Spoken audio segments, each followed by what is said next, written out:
날마다 나를 살리는 큐티 이성호 목사입니다. 오늘 큐티 본문은 잠언 22장 17절에서 29절까지입니다. 오늘도 말씀해 주신 하나님 감사합니다. 귀를 기울여 지혜 있는 자의 말씀을 듣기를 원합니다. 말씀해 주시옵소서. 듣겠습니다. 귀를 기울여 들어야 할 말씀은 첫째로 진리의 확실한 말씀입니다. 17절과 18절입니다. 너는 귀를 기울여 지혜 있는 자의 말씀을 들으며 내 지식의 마음을 둘지어다. 이것을 내 속에 보존하며 내 입술 위에 함께 있게 함이 아름다우니라고 합니다. 저자는 귀를 기울여 지혜 있는 자의 말씀을 들으며 내 지식을 마음에 두라고 합니다. 마음에 두라는 것은 의지와 지성을 포함한 인격의 중심에 두라는 것입니다. 그럴 때 지혜의 말씀이 우리의 삶의 원리로 적용됩니다. 그리고 입술의 아름다움으로 표현될 것입니다. 사람은 그 마음에 있는 것으로 표현합니다. 악을 품었으면 악으로 나타나고 선을 품었으면 선으로 나타납니다. 그래서 우리 안에 지혜의 말씀을 보존하는 것이 중요합니다. 또한 지혜의 말씀의 목적은 듣는 자가 여호와 하나님을 의뢰하게 하는 데 있습니다. 20절과 21절입니다. 내가 모략과 지식의 아름다운 것을 너를 위하여 기록하여 내가 진리의 확실한 말씀을 깨닫게 하며 또 너를 보내는 자에게 진리의 말씀으로 화답하게 하려 함이 아니냐라고 합니다. 지혜의 말씀이 기록되어 주어진 목적이 무엇입니까? 그것은 확실한 말씀을 깨닫고 진리의 말씀으로 화답하게 하려는 것입니다. 지혜의 말씀을 확실히 깨닫지 못하니까 세상의 지식과 정보에 의존하게 되는 것입니다. SNS나 유튜브를 통해서 자기의 거짓된 지식만을 쌓고 있습니다. 그러니 하나님을 모르고 하나님께 화답할 수도 없는 것입니다. 우리가 참된 예배자로 서기 위해서는 세상의 헛된 지식이 아니라 하나님을 아는 참된 진리의 말씀 가운데 거해야 합니다. 적용 질문입니다. 나는 지혜의 말씀과 세상 지식 중 어느 것에 마음을 더 둡니까? 참된 지혜가 없어 하나님을 알지 못해 헛된 것만을 예배하지는 않습니까? 귀를 기울여 드려야 할 말씀은 둘째로 하나님의 의로우심입니다. 22절과 23절입니다. 약한 자를 그가 약하다고 탈취하지 말며 공고한 자를 성문에서 압제하지 말라. 대저 여호와께서 신원하여 주시고 또 그를 노력하는 자의 생명을 빼앗으리라고 합니다. 하나님의 의는 먼저 사회적 약자에 대한 보호입니다. 고대 근동 사회에서 재판이 이루어졌던 장소가 성문입니다. 성문 앞에서 압제하지 말라는 것은 권력과 힘을 이용해서 약하고 가난한 자들을 압제하지 말라는 말씀입니다. 왜냐하면 하나님께서 신원해 주신다고 말씀합니다. 하나님께서 신원해 주신다는 말씀의 의미는 하나님께서 직접 약자의 편에 서서 정의를 실현해 주실 것이라는 말씀입니다. 이것이 곧 하나님의 의입니다. 24절과 25절에서 노를 품는 자와 사귀지 말며 울분한 자와 동행하지 말지니 그의 행위를 본받아 내 영혼을 올무에 빠뜨릴까 두려움이니라고 합니다. 노하는 자와 분을 품는 자와는 사귀지 말라고 하십니다. 그 이유는 나도 그들에게 영향을 받아서 올무에 빠질 수 있다는 것입니다.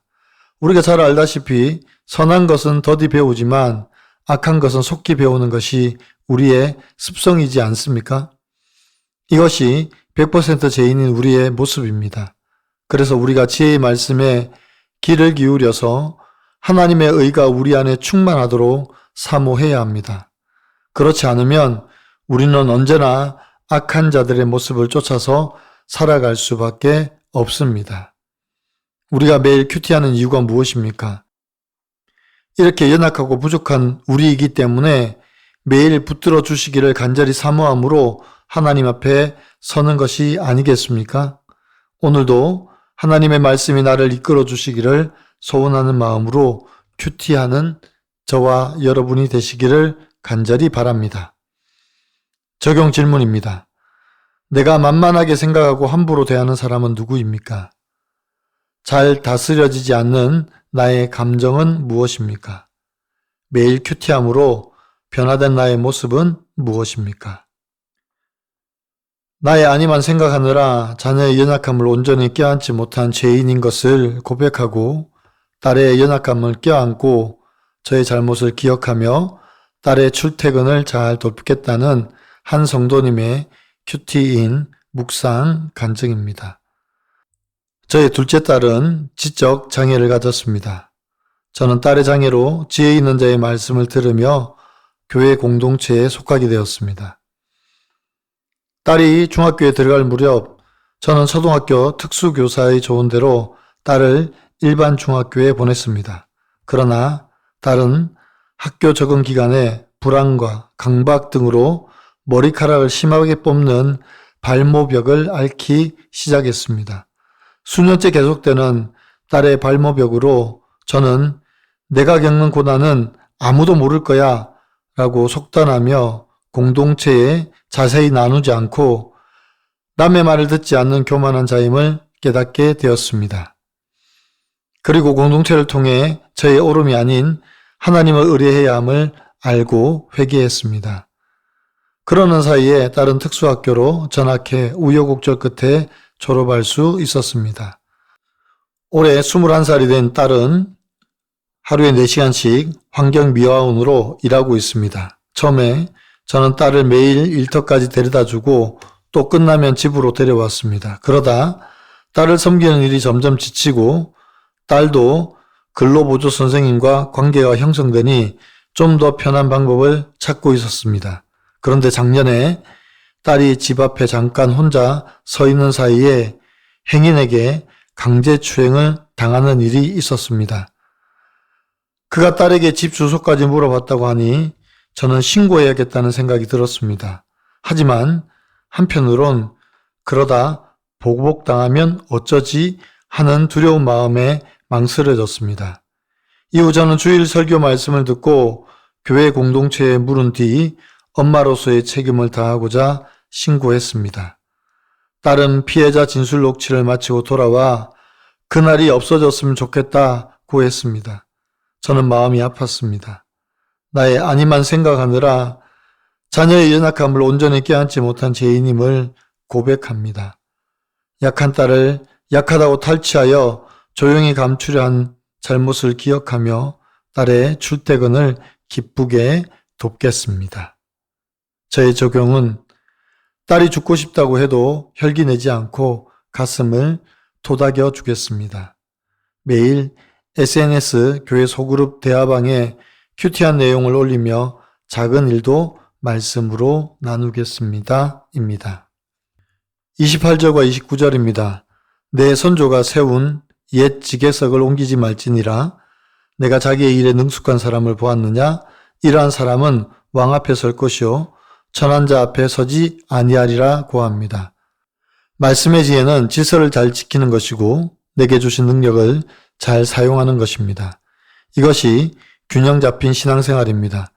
내가 그리스도인으로 세상 가운데 살 때 영적 질서뿐만 아니라 사회적 질서도 잘 지켜야 합니다. 그리고 내게 주신 은사를 잘 사용해서 공동체를 든든히 세워갈 뿐만 아니라 이웃을 잘 섬기는 것이 지혜의 말씀으로 살아가는 하나님의 백성의 삶입니다. 사랑하는 성도 여러분, 지혜의 말씀에 귀를 기울여 균형 잡힌 신앙생활을 하는 저와 여러분이 되시기를 간절히 소원합니다.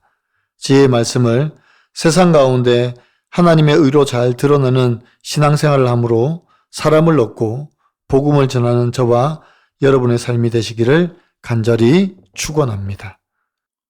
기도드립니다. 사랑하는 주님, 지혜의 말씀을 들려주시니 감사합니다. 매일 큐티한 말씀을 붙들고 오늘도 주의 의로우심을 나타내며 살아가는 저희들이 되게 하여 주시옵소서. 세상의 지식과 정보에 귀를 기울이지 않게 하시고 헛된 소식에 우리의 마음을 빼앗기지 않게 도와 주시옵소서. 우리에게 주신 지혜의 말씀으로 하나님의 아름다움을 드러내기를 원합니다. 입술에 파수꾼을 세워주셔서 우리의 혀가 범죄하지 않도록 하게 하시며 오히려 사람을 살리는 말을 하게 도와주시옵소서. 주께서 허락하신 은사를 통하여 지체와 이웃을 섬기며 복음을 전하는 저희가 되게 하여 주시옵소서. 예수 그리스도의 이름으로 간절히 기도드리옵나이다. 아멘.